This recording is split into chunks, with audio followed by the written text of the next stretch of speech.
Navālabha Girivaradhari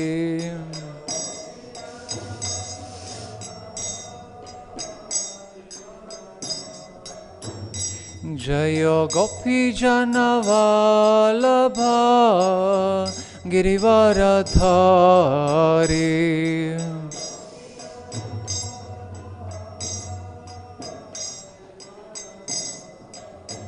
Yashodanandana Braja Janaranjana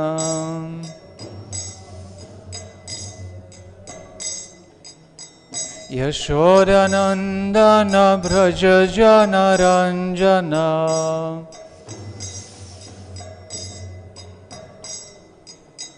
Yamunatira Vanachari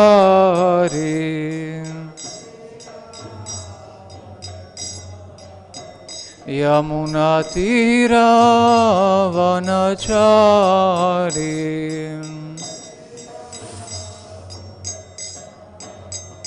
Jayo Radha Madhava Kunja Bihari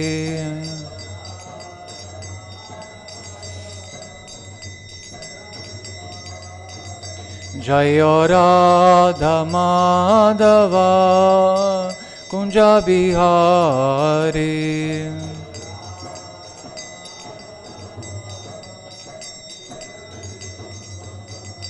Jaya Gopi Janavālabha Girivaradhari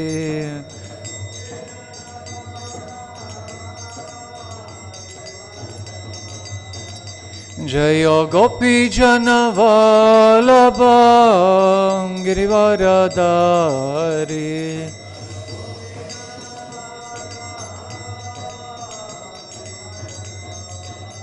Yashodanandana Braja Janaranjana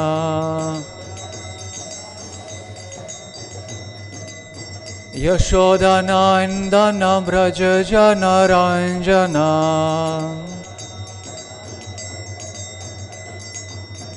Yamunatira Vanachari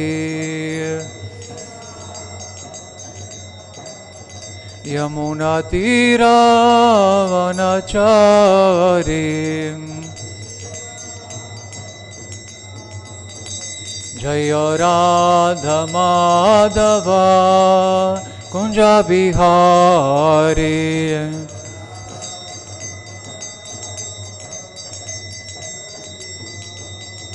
Jaya Radha Madhava Kunja Bihari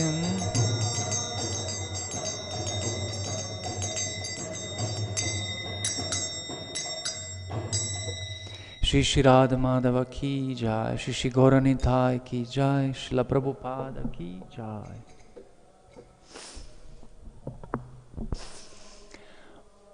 Om Namo Bhagavate Vasudevaya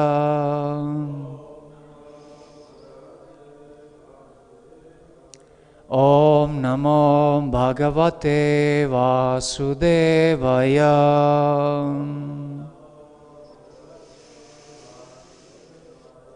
Om Namo Bhagavate Vasudevaya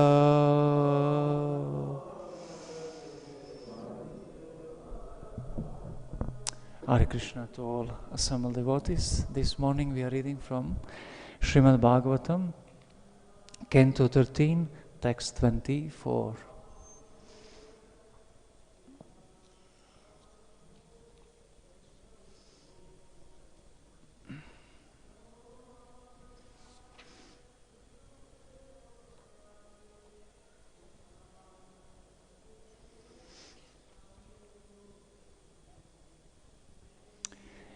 Kindly repeat after me.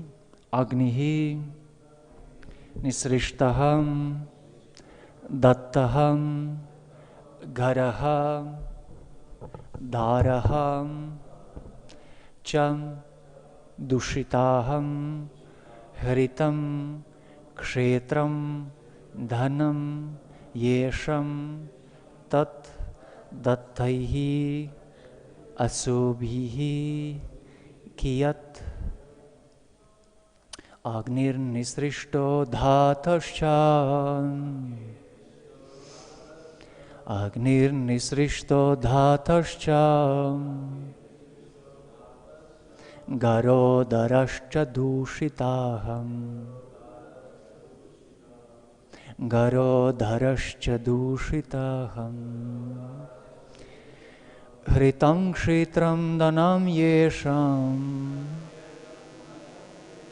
hṛtaṁ kṣetraṁ dhanam yeṣāṁ tad-dattair asubhiḥ kiyat tad-dattair asubhiḥ kiyat agnir nisṛṣṭo dattaś garo dārāś dūṣitāḥ hṛtaṁ kṣetraṁ dhanam yeṣāṁ tad-dattair asubhiḥ kiyat. Prabhus.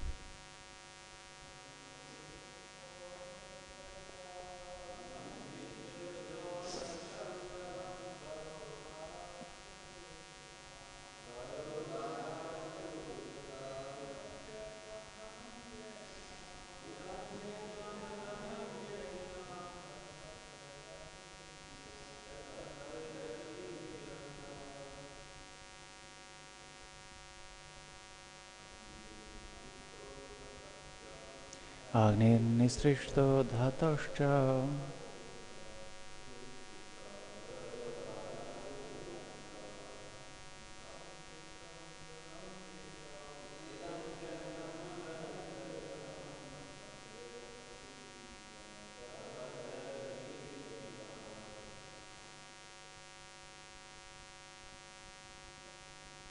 Someone else? Mataji? Agnir nisṛṣṭo dattaś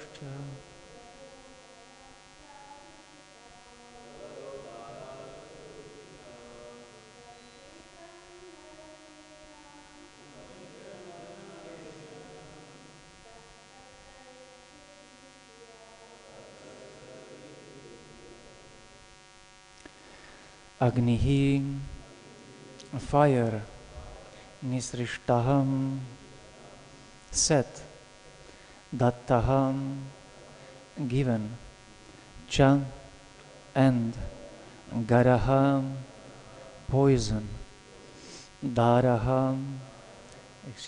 dārāḥ, married wife, cha, dūṣitāḥ, insulted, hṛtam, usurped, kṣetram, kingdom, dhanam, wealth, yeṣāṁ, of those, tad-dattair, dattaḥ, given by, asubhiḥ, subsisting, kiyat, is necessary.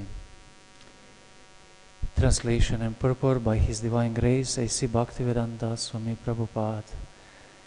There is no need to live a degraded life and subsist on the charity of those whom you try to kill by arson and poisoning.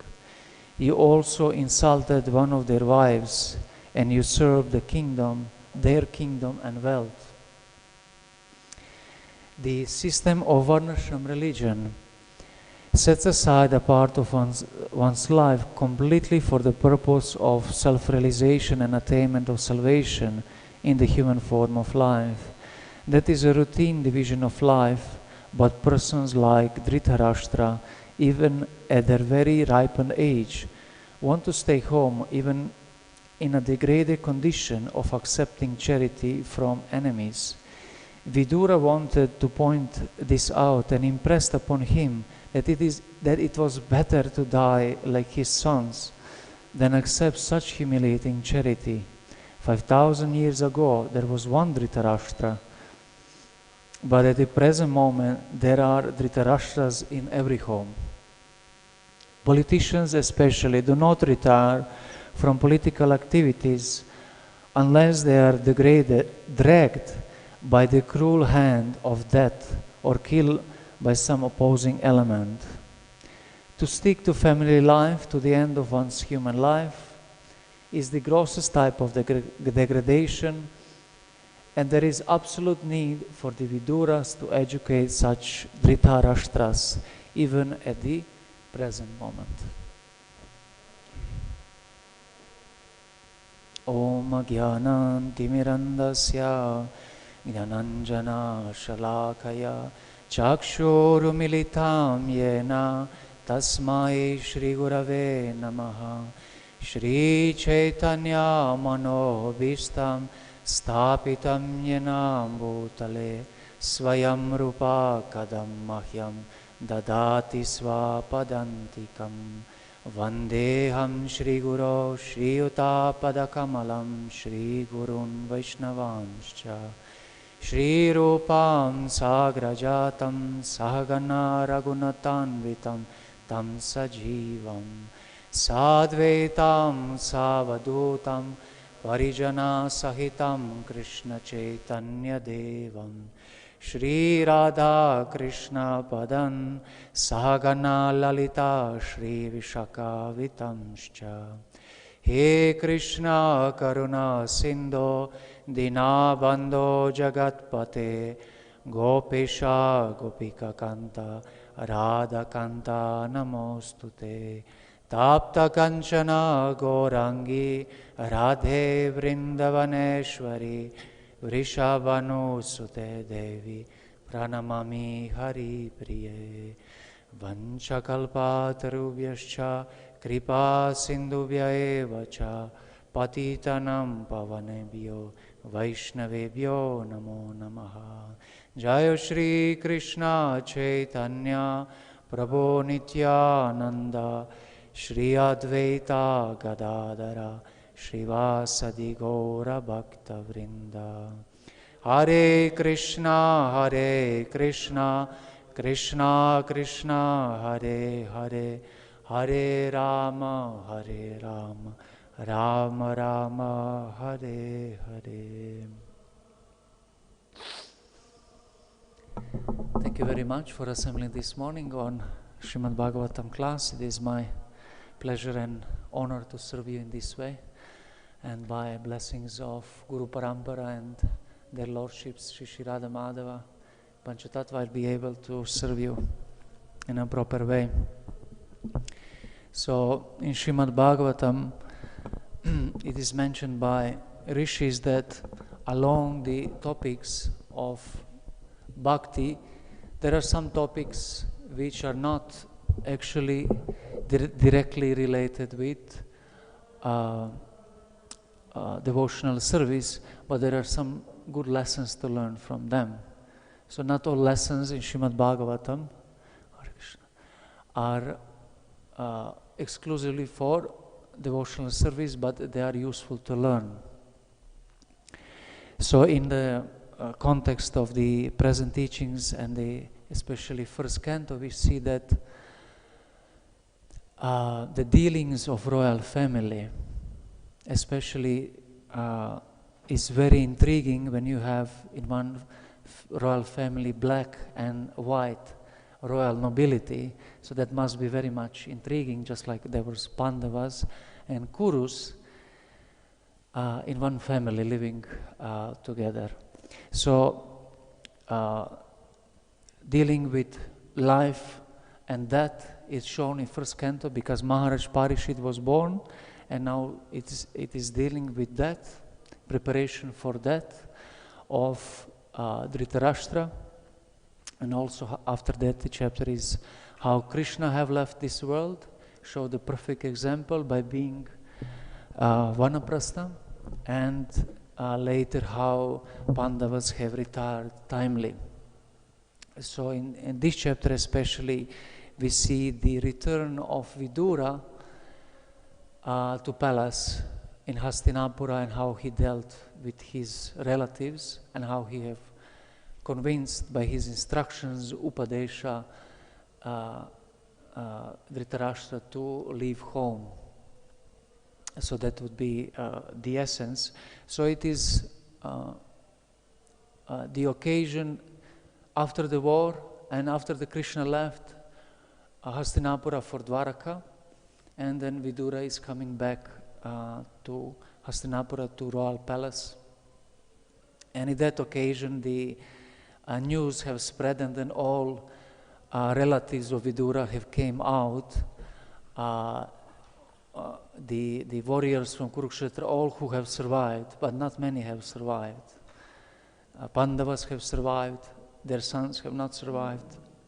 Satyajit, Kripacharya, Ashwatthama survived, but he was cursed and excommunicated from the family because of a dharmic deed. And a couple of more persons survived, and of course, wives of these great warriors, and all of them run out to meet Vidura. So it's a welcoming of a sadhu brahmana. Also, we can learn from this. And the interesting is that the expression of their emotion is showing us how to deal with devotees and especially with relatives. So they were in a family relation. So their vibhava, or the steady relationship, was familiar, and expression of the emotions was that women were crying, the men were offering obeisances because he was very much senior to most of them, except Dhritarashtra, who was his elder brother. So in that way we are seeing how naturally to express our emotions through cultural forms, cultural norms and forms. And then they have nicely invited him and gave him sumptuous food, seat, and then asked Maharaj Yudhishthir took word, and he asked him where he have been, to which holy places he have visited, what he have learned, and have he went to Dwaraka, and how are Yadus. And the Vidura is starting to answer everything except what happened in Dwaraka, because he didn't want to say that Yadus have actually destroyed whole dynasty by themselves. And that would be very much painful for Pandavas, so therefore he didn't want to disturb them, so he didn't reveal what happened, and they may have learned that later. So after he have answered in that way, the Yudhishthira Maharaj have glorified him, and he said that Tirti kurvanti tirtani, you are the one who is actually making the holy place worth of pilgrimage. So the real purpose of going to pilgrimage is to meet a holy person always. And that is what is making something a tirtha or a dham. It is that there are holy persons who can reveal the reality, who can reveal the truth. And the highest truth is, of course, bhakti tattva, and finally prema tattva. So there are always need on holy place to perform Bhagavad Katha, to perform Shravanam Kirtanam and Harinam Sankirtan. And after the Yudhishthira have glorified in that way, the Vidura took word, and immediately he have addressed very boldly Dhritarashtra. And the whole story, with the conversation between the Dhritarashtra and Vidura, is a kind of upadesha, which is instruction. In the Alankara Shastras and Artha Shastra we find yuktis, which are different kinds of conversations and different ways of conversing. So one of them is upadesha, then there is nirdesha, adesha, atidesha, etc. But one of them is also alapa. Alapa means to address someone very boldly and aggressively. And so the Vidura took the opportunity to address him because he had a purpose. He had a purpose to preach to his brother. So what he preached him, that he needs to retire the home atmosphere. So it is actually about vanaprastha ashram, the retirement from home, the whole stories about that. And in Vedic social system, which we can call meritocracy. Meritocracy is socio-political system where people take position based on their qualifications, where there is a healthy competition, just like Srila Prabhupada have mentioned that son of a judge cannot by birth claim that he is a judge. He have good opportunity, but his abilities he needs to prove, and he needs to get education for that. So by birth we cannot claim that we are belonging to some varna, but by our abilities, proving our abilities, then we get the position. So it's based on merit. Some people are born with good merit, punya, and some people acquire it in this life.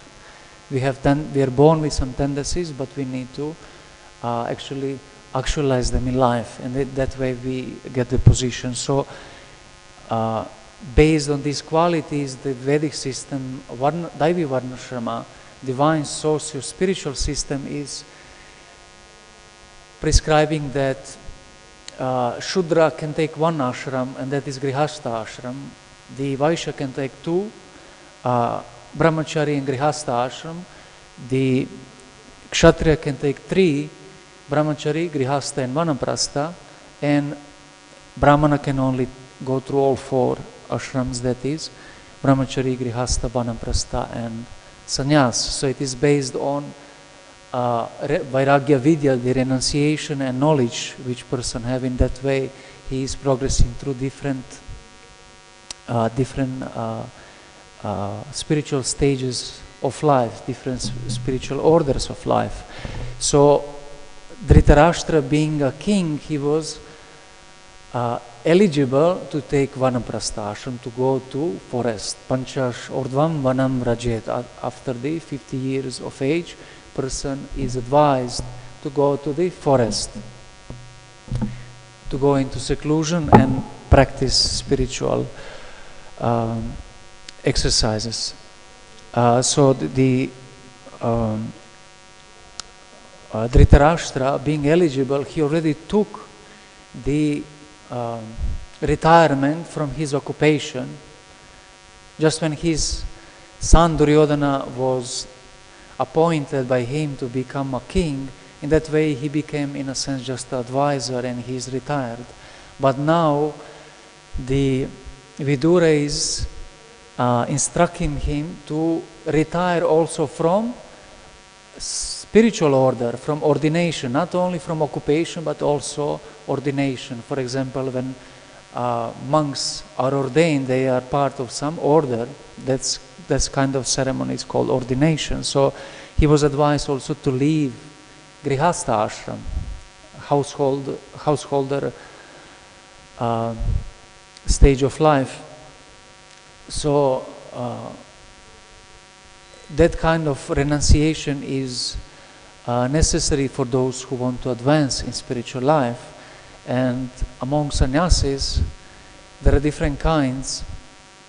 And first one is Kutichaka, the one who takes the alms only from his village, Bahudaka from villages surrounding his village, Parivrajacacharya, who is fearlessly traveling and showing by his example, and only Paramahamsa is the one who is eligible to renounce not only his occupation but also his ashrams. So he's renouncing everything actually. He doesn't take any of upadhis or material designations, even the sannyas ashram. So all our ashrams are actually just material designations, but they are very much useful and helpful in our spiritual life and supporting our Bhagavat Vidhi and Pancharatrika Vidhi. Sometimes we have these discussions in our society about different varnas and ashrams, and it is kind of strange because all of us have some ashram, no?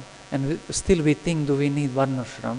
I am, for example, brahmachari, some people are grihastas, some people are sannyasis. And so only when someone is paramahamsa, he can say that he doesn't need varnashram. It's considered like that. Such a person is on a Bhagavat platform, Mahabhagavat, and he doesn't even need Pancharatrika Vidhi, regulated devotional service. He is on the platform of spontaneous devotional service. So such person can claim that he doesn't need, and he doesn't need, really. In that context, person really doesn't need varnashram. For everyone else, including brahmanas, varnashram is necessary. So, retirement from such a spiritual order can be very much difficult for people who are grihamedis. We have grihamedis, those whose intelligence is very much attached to the household life and enjoying the comforts of that life. And we have grihastas, those who are using the grihasta, the household environment, as opportunity to serve Krishna. Grihamedis, they are enjoying prakrita rasa, means they're trying to enjoy their family members, and grihasta is seeing everything in relationship with Krishna, so his family members are just inspiring him to serve more. So grihasta is not enjoying prakrita rasa or materialistic relationships or mellows of life, but he's enjoying aprakrita rasa, non-materialistic spiritual mellows of life with his family members. So in that way, the situation is completely different, just like Srila Prabhupada used to say that a grihasta is making house and grihamedi is making house. But there's a big difference, because one will worship Krishna in his house, but another one will just try to gratify his senses. So it's a big difference. So in mechanics is not different, but the object of relationship is different. In one object is Krishna, and Krishna is Sachitananda Vigraha, so therefore the relationships are full of bliss and ecstasy.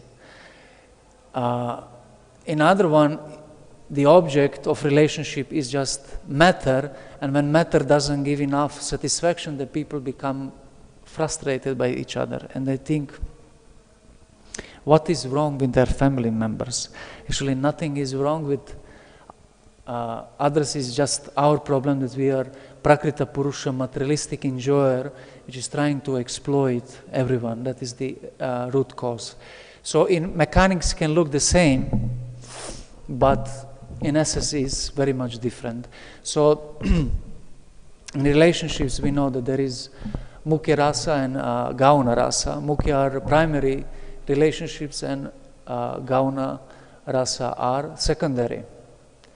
And all of us are having all these relationships from Shanta, Dasya, Sakya, Vatsalya, and Madhurya, and secondary also the Hasya, Adbhuta, Vira, Karuna, the Karuna, then Bhayanaka, Vibhatsa, and Rodra. So people are having this relationship, and subconsciously none of us have any objection to these relationships. We even don't ask if there is any need for another relationships. The only problem is in our relationships that there is no sthāyi bhava in it. It cannot be. Sthāyi bhava means permanent emotion for someone. The mother have emotion for a child and is going through the whole life, but the udipan or the impetus for relationship is not the childhood anymore, because child grows up. Where are sweet and broken words of a child? Where is his, sweet smile and that kind, sweet behavior? It's called Shaishava Chapalya, childish movements. Where is that? So there is no possibility for steady emotion in this world. So steady emotions, Sai Baba, can exist only on the level of prema. And only on that level living being can be satisfied. So none of us is objecting actually the existence of these relationships. The only problem is the quality of this relationship. And quality cannot be there if the object of relationship is not proper. And sometimes we realize that maybe we even don't have even one primary relationship. Means Madhurya, Vatsalya, Sakya, Dasya and Shanta as well. Even with one person. It is prominent in this world. People gather to have fun and they call it relationship. They think it's a friendship. But actually it's just a humor, hasya. People go for sport, vira, and they think it's a friendship. But it's not actually, it's not primary relationship. It's just secondary, something which stimulates the primary relationship. So people are very much suffering because of that, and they don't know the solution.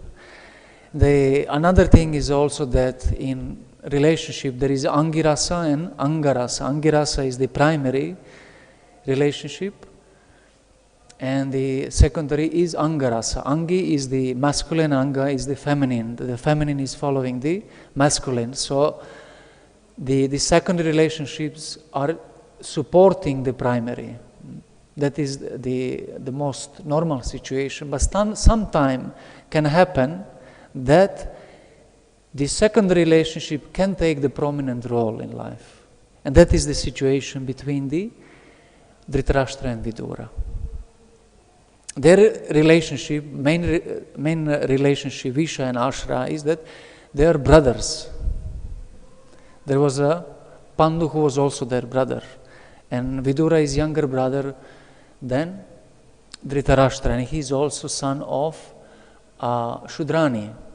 So he was not eligible to take the throne even because of that. So in many ways he is inferior to Dhritarashtra.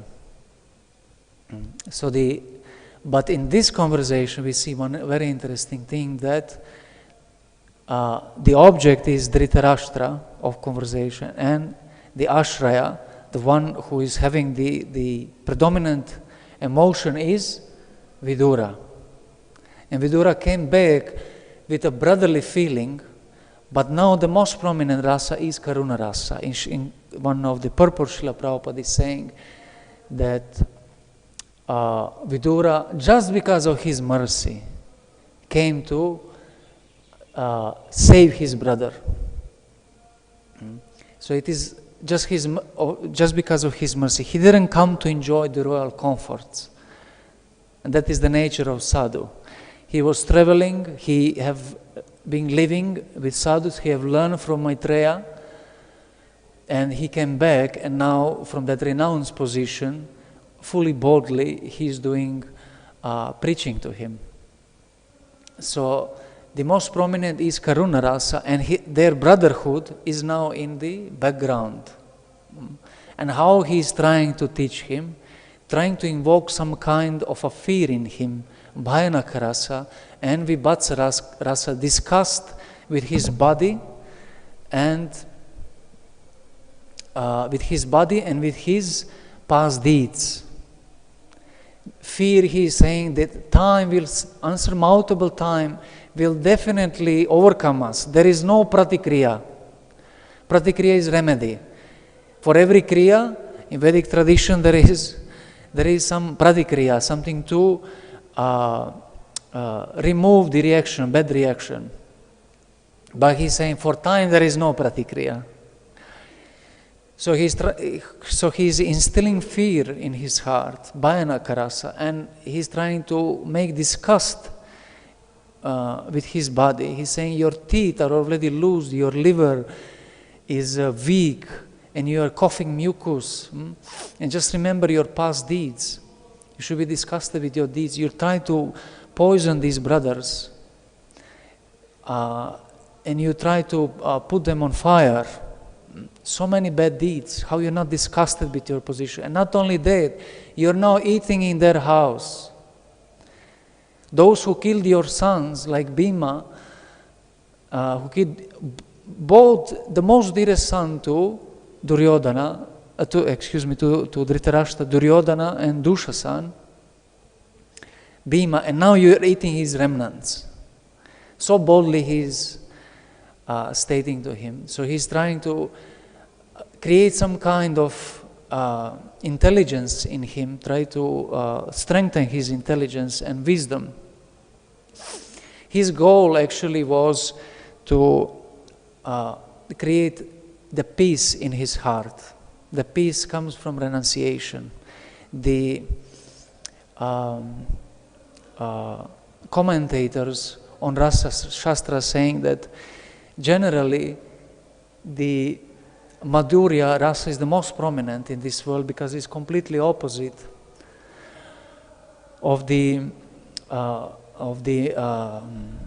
purest emotion in the spiritual world, Madhurya rasa, and then is therefore the most prominent in this world. So the young couple is enjoying their activities, and after that they are laughing, hasya rasa, and because they are enjoying, sometimes they start to think that others are not having pleasure like them, that's karuna rasa. Then they become angry to those who are injuring others, that is rudra rasa. Then after that they become after the angry they become chivalrous, they want to do something about that, heroic, Vira rasa. And when there is a Vira, there will be conflict. And in conflict fear is created. After the fear, ghastliness, just like after the war of Mahabharata, or even during the war, so much of vibhatsa was there, disgust by all these worldly activities and dead bodies, and etc. So after the person is meeting such a ghastliness, disgust in this world, he becomes peaceful. Shantarasa. So the goal of Vidura is to create Shantarasa and renunciation in the heart of Dhritarashtra. So he's preaching in that way. So generally, this method of preaching is not always advised. Although the history of our society has shown that many times we have used this method of preaching very unpractically and fanatically, and therefore we have disturbed the hearts and the life of our family members. Sometimes devotees would say to their family members, "Oh, you are actually a demon. We are from demoniac family," no, because they were just fanatics. My real mother is cow. You're not my real mother. I have heard such stories. So it's a completely fanatical. So people are trying to create something, some kind of impression in minds of others, but it is not. They're not qualified, and they're just disturbing relationship. General method of preaching is that you can preach only based on relationship, and whoever has some experience of preaching and teaching, he can say. If you don't have relationship, it's not possible to convince someone. He may by power enforce him to do something, but as soon as you leave, he will continue his own activities. So only if you are benevolent and you are well-wisher, you want to help someone, then you will be able to preach. So the general method of preaching used by Srila Prabhupada wasn't this, but it was that whatever tendency in life you have, you use and dovetail in Krishna consciousness. Because the tendency is suddenly to become renounced because of aversion. We become disgusted, and because of that aversion towards worldly affairs, we want to leave that as soon as possible. But it's just our aversion, is not actually the real renunciation, real sannyas. So the method of preaching is to use in Krishna's service, and that is the bhakti. That is real yukta vairagya. Palgu vairagya is to preach that we should renounce. You don't need to engage things in Krishna's service. And most of the people are not actually qualified to execute such level of consciousness, such spiritual practice. So for those who are attached to Bhoga, preach them how to engage that in Krishna's service.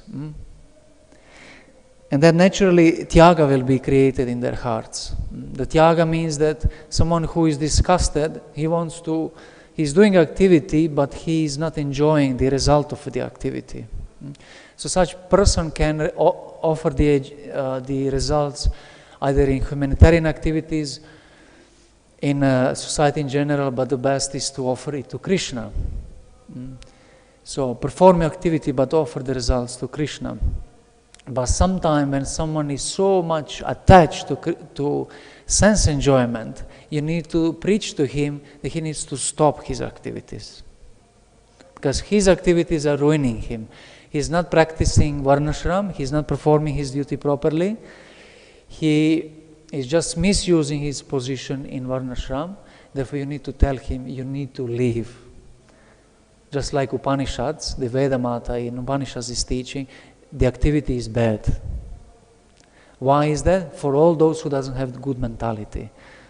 Who doesn't have good mentality, then you tell, oh, this activity is bad. It's gonna ruin you. Therefore, in that way, the Vidura is preaching to Dhritarashtra that he should leave home immediately. So in that way, he is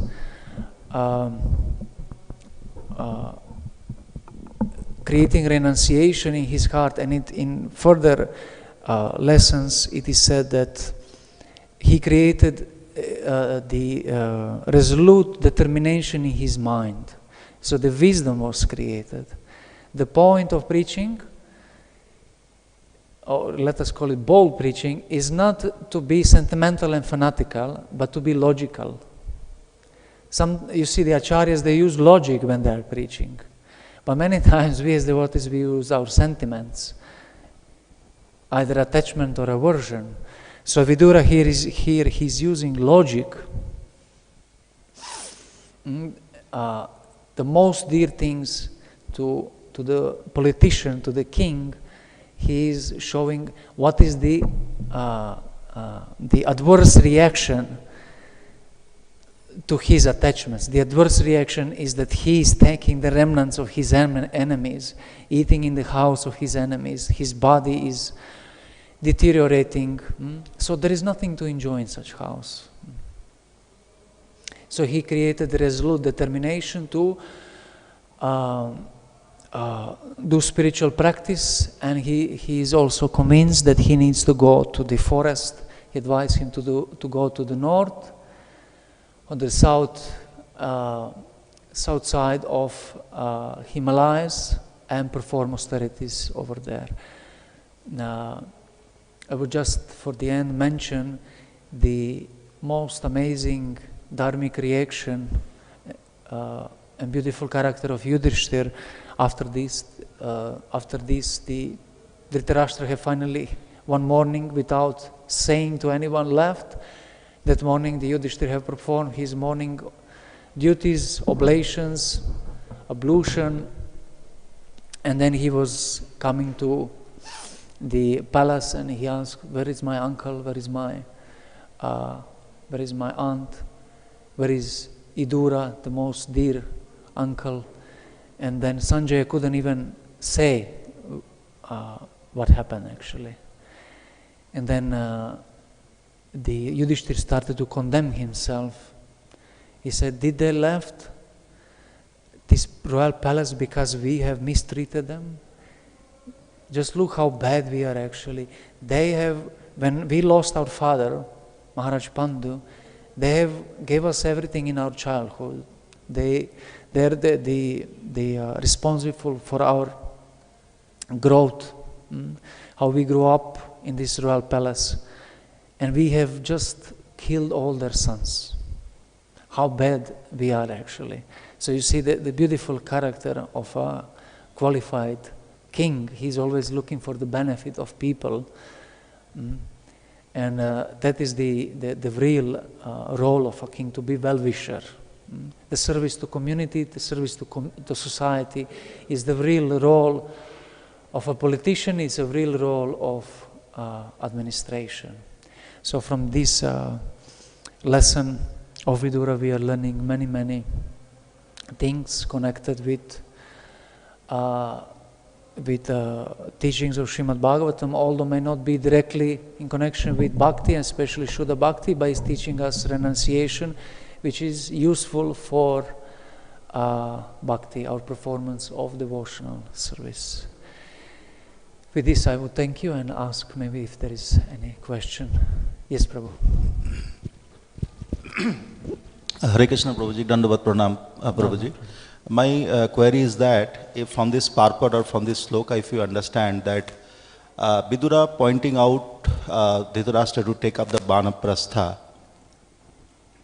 if you understand that. So my question is that in Kali Yuga, in Grihastha, from Banaprastha can he take up sannyas also? My first query. And second query also, I missed one point that 4 varnas and 4 ashram. You were talking that the Brahman can take up the sannyas, and what about the other varnas? I missed it. So please explain that. 4 varnas and 4 ashrams. So which varna can take which ashram? You explained that. Please repeat. So my 2 queries.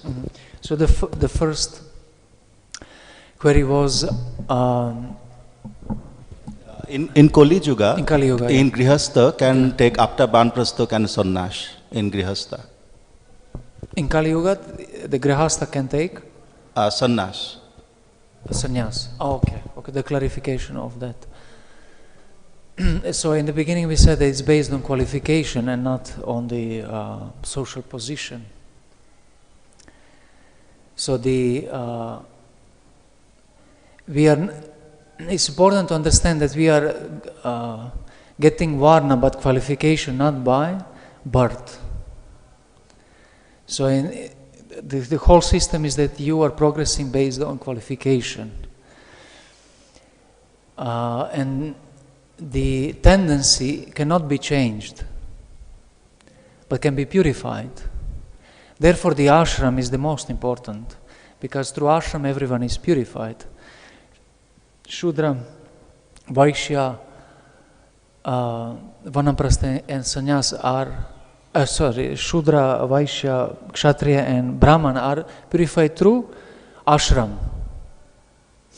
So Shudra, Vaishya and Kshatriya, they cannot become Brahmana by Varna, because they don't have tendency for that. But since you're mentioning Kali Yuga, because of the Bhagavad Dharma and the emphasis on ashram, person can become purified and become Brahmana by his devotion. So his devotional qualification makes him eligible to do deity worship, for example. Even in temple, not only at home, but also in temple. So the Pancharatrika Vidhi is supporting Bhagavad Vidhi. In that way, he is qualified to do deity worship in temple as well. So such a person may not have so much of inclination towards technical part of puja or yagya or abhishek or any items of Pancharatrika Vidhi, but he can, because of his devotion, he will serve Krishna and he will learn things in the best way, because the Bhagavad Vidhi and Pancharatrika Vidhi are directly dealing with soul and engagement of our Icha, Jnana and Kriya Shakti in service of Krishna. In that way they are purified and we are becoming eligible. So the any of Varnas can in that way become Brahmanas. Some person may not be studious, but because he just likes to hear about Krishna, he's reading Srimad Bhagavatam. He read 12 volumes of Srimad Bhagavatam, 18 cantos. 12 cantos, 18 volumes. So that is a very important point. And your point was that grihastha, that Vaishya can take 2 ashrams and this point. Is that that's the point? Because of attachments in varna and engagements in different kinds of occupation in this world, the tendency for renunciation is not there, and therefore is not allowed. When we say not allowed, means that it should always be judged and examined per qualification, per his values in life, not just because of the, someone doing some occupation or whatever. The point is his qualities. And point of vanaprastha ashram is not that I am renounced. And it's not only qualification. Is my family nicely situated also? Only then you can go. If they're not situated, person is not going to vanaprastha. Because someone needs to take care for them. Society is very important. And these whole lessons in Srimad Bhagavatam are teaching us very much indirectly the change of generation. The Yudhishthira Maharaj took care that eligible king will be enthroned. Maharaj Parishit took birth and he was asking Brahmanas, what is his jataka, his chart? Will he have qualities just like previous kings in our dynasty? So he took care of that. So it's the point also that what impressions next generations will have, because we want to leave some heritage. That humans by itself have inherited all these rasas, and one of them is vira.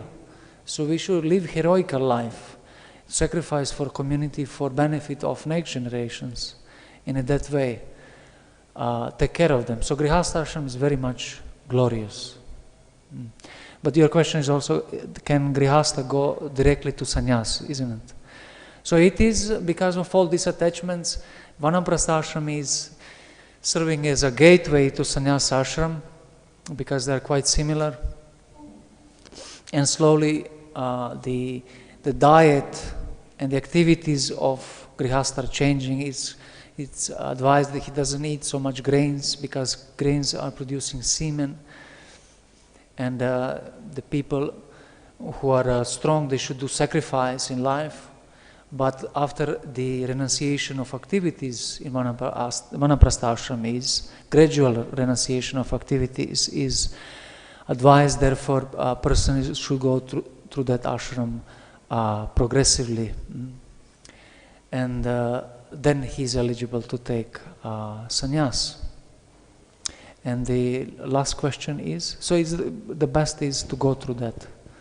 But for example, in first canto also in one purpose, Srila Prabhupada is saying that brahmachari can also take vanaprastha ashram without going to grihastha ashram. And that's also one social issue and controversy which we are not addressing enough, because there are senior brahmacharis who have natural tendency to go into seclusion and do some bhajan or more studies, and they're not so much into public scene. So society needs to take care of them, administration and the whole society in general, give facilities which are necessary, because there are many people like that. So they go directly to vanaprastha ashram. And then if they're not eligible for sannyas, or don't have desire for that, then they can be in vanaprastha ashram and taken care of. So that's also very important. Did I completed all answers, or something more was there? Yes, Prabhuji. Thank you so much, Prabhuji. May we conclude from this purport that Vidura is talking of vanaprastha to Dhritarashtra? May we conclude? May we conclude that Vidura is talking about vanaprastha to take vanaprastha to Dhritarashtra? Yes. In beginning, in introduction, I said, and you have concluded also correctly. I would like to continue questions, but it is 9 o'clock and we are requested by Padma Padmapat Prabhu to finish on time.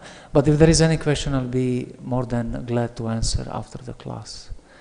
Yes, Prabhu.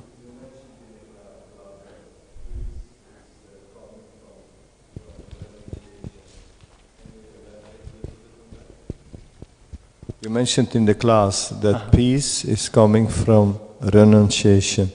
Yes. If you could elaborate a little bit on that. So the attachment is creating fear. The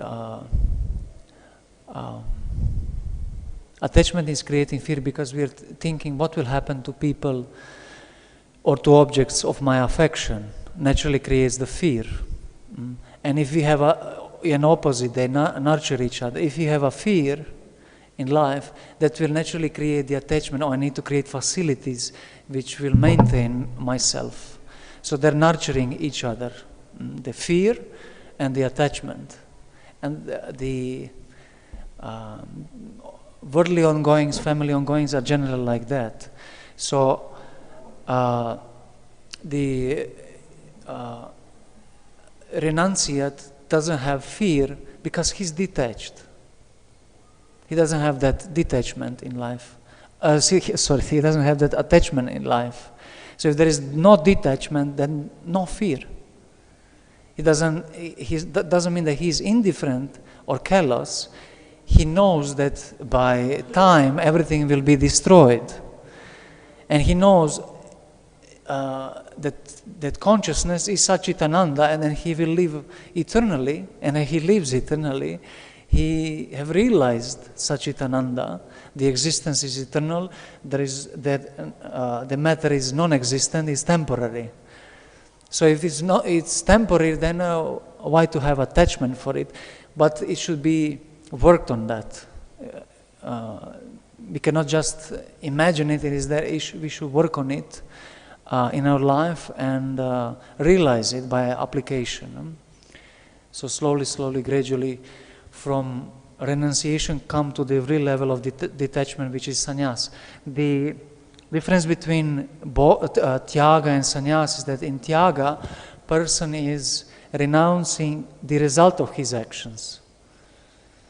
He does the activity, but he renounces the result. He doesn't want to enjoy because he was disgusted. Just like when we overeat, tomorrow you cannot eat. You cannot eat almost anything, especially the breakfast. So then for lunch you again overeat, and that's just Bhoga Thiaga. But the sannyas, he is wise. He's living even activity which is not favorable for devotional service. And why he is doing that in devotional service? He is doing that because it's not pleasing to Krishna. He's accepting only activities which are pleasing to Krishna. So he is renouncing activities which are displeasing to Krishna and accepting activities which are pleasing to Krishna. That is his intention. Sannyas is very much done by intention. What is the intention of my activities? He doesn't think, oh, I did some activity and then in the end, Krishna, this was for you, please accept it. No, I'm doing activity for Krishna. I'm doing deity worship for Krishna. That I just want to be purified from the, bad reactions of this world. I want to, by my activity, please Krishna. I'm dressing Krishna, or I'm chanting holy name for the pleasure of Krishna. I'm serving Vaishnavas for the pleasure of Krishna. So the most important is that intention. When we speak about the actions, karma, akarma and vikarma, the most important is intention. Thank you. Thank you, Hridaya Chaitanya Prabhu. Since the cleaning crew is not here yet, if I could ask. I believe so, but they may criticize us. So maybe shortly I can just answer. Just because you mentioned that the household ashram is glorious. At the same time, this Dhritarashtra is being told that he needs to give it up. We've read that household life is like a place where one passes stool, and that the wife and kids are like jackals, tigers, and it's sort of like a negative connotation. At the same time, we have most of the Panchatattvas, grihastras. Yes, yes. Everybody in Vaikuntha is grihastras. Yes. Like you said, house grihastra ashram is glorious. So how do you balance that out? Yeah, it's actually not grihastha ashram, it's grihamedi. Grihamedi is one who enjoys the family members. That is condemned in Srimad Bhagavatam, predominantly. That is what is condemned. And that's not glorious. What is glorious is grihastha ashram. If it's grihastha ashram, is spiritual order. So how spiritual order which is created by Supreme Personality of Godhead can be bad? That is also one of things which we have ruined in ISKCON. Unfortunately, the idea of ashram we have ruined just because we were not qualified to teach it properly. How can something which is part of Virapurusha be wrong in that way? So it is best opportunity to engage someone's attachments in Krishna's service, and it is among the all ashrams, in indirect way, is the closest to environment of spiritual world, because there is no renunciance in spiritual world. Is in that way indirectly is the closest, but others are more directly closer, because the essence of other three ashrams focuses on a direct devotional service. Yeah? Not on engaging our attachments, but on what Krishna likes. Therefore, they are more focused. So, because of that extra step, which is renunciation, looks more further, but it's actually more closer. It's closer because you are willing to give up your attachments for the pleasure of Krishna. And if I can just add one more thing, why sometimes even grihastha ashram is not recommended but advised, because how many saris can person buy? How many toys you can buy for your children that they engage in devotional service? You understand? So tendency is there also to enjoy it. It is grihastha ashram, and it's glorious. But tendency is to over-engage things, because then it's out of yukta vairagya. Then it just becomes bhoga again. Buying things which can be engaged, but how much of capacity you have to actually engage in Krishna's service. So the more capacity you have, you can engage. You see this royal family, they engaged kingdom in Krishna's service. If we can engage, we engage. But who have that capacity to engage? Many people in this age are not so much qualified. Therefore, it's advised not try to engage all these things, because our attachments are there. And of course, then it's not honest, and it's just again bhoga. I hope this is all. All right. Thank you so much. Grantaraj Srimad Bhagavatam ki jai. Srila Prabhupada ki jai. Jai Gaur Premanande Hari.